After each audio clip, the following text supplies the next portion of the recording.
Well, sir, thank you very much for your time. How are you? Quite well, quite well. Things are going well. Just, moving forward. How are you feeling after yesterday's victory?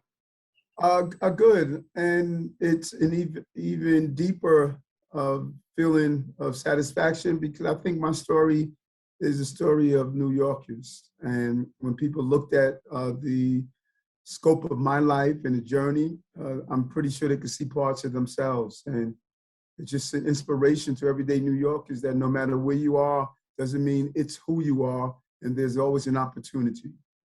Great.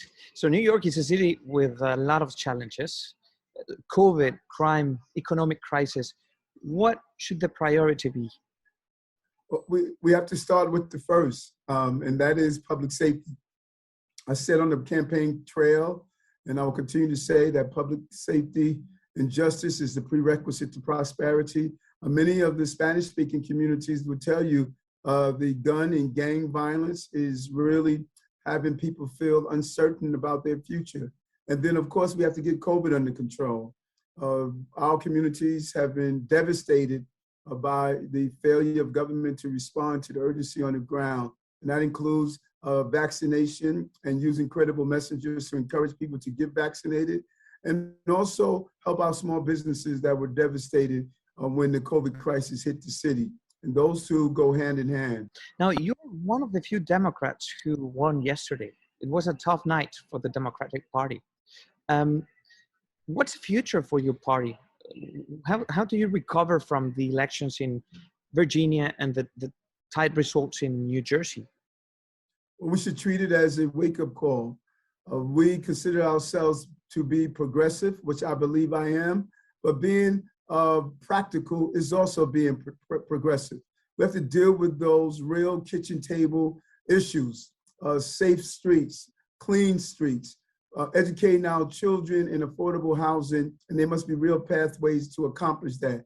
I think we've become too philosophical instead of practical in how do we reach those conclusions. I like to say I'm going to be a GSD mayor, get stuff done. It's time to get stuff done in the cities. And when you do that, you'll find your base will never depart you and never leave you. But we just have failed to just get stuff done. And that's what we need to focus on.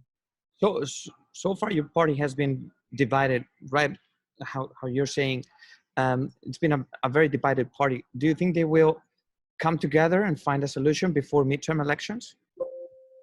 It's imperative that we do. If we don't come together and realize that after campaigns, we don't stay in a perpetual campaigning cycle of the debates and the disputes and unwillingness to just find places that we agree. Sometimes we lean on the small areas that we disagree on or how to carry out a mission instead of focusing on the areas that we do agree on. We all want the same thing, and we may use different roadways to get there, but it doesn't mean we don't want to create an environment where we can raise healthy children and families. I just think there's too much going to our own corners and then coming in the middle of the ring and fighting just to go back into the corners again. That's just not going to get good policy move forward.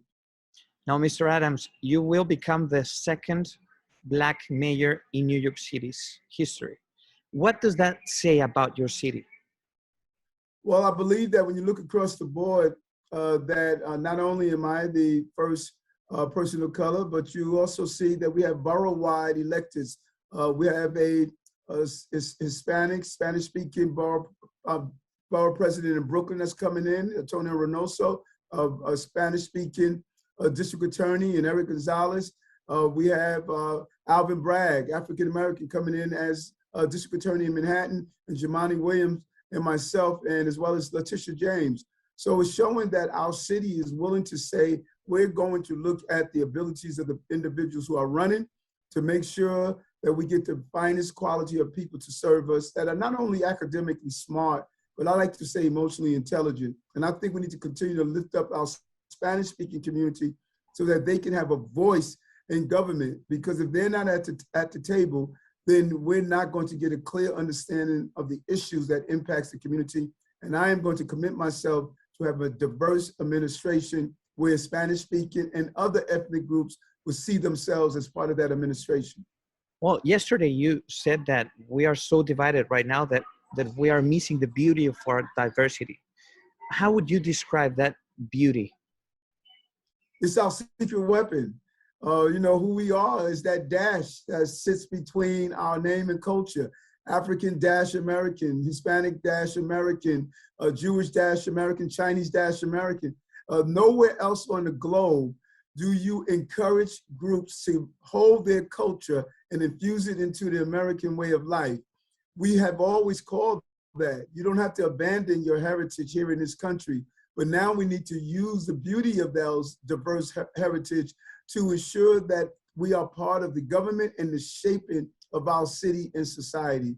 And I think when you do that, you're not going to see people drawing swastikas because they're going to know each other. You're not going to see people attacking our South Asian brothers and sisters because they're going to respect each other. And so when we start ensuring that we educate people around why someone wears a hijab or go to a synagogue or a mosque or Baptist church, we start to raise children who are emotionally intelligent and respect and admire the diversity of our city. Well, Mr. Adams, congratulations on your triumph, and thank you for your time. Thank you. Take care.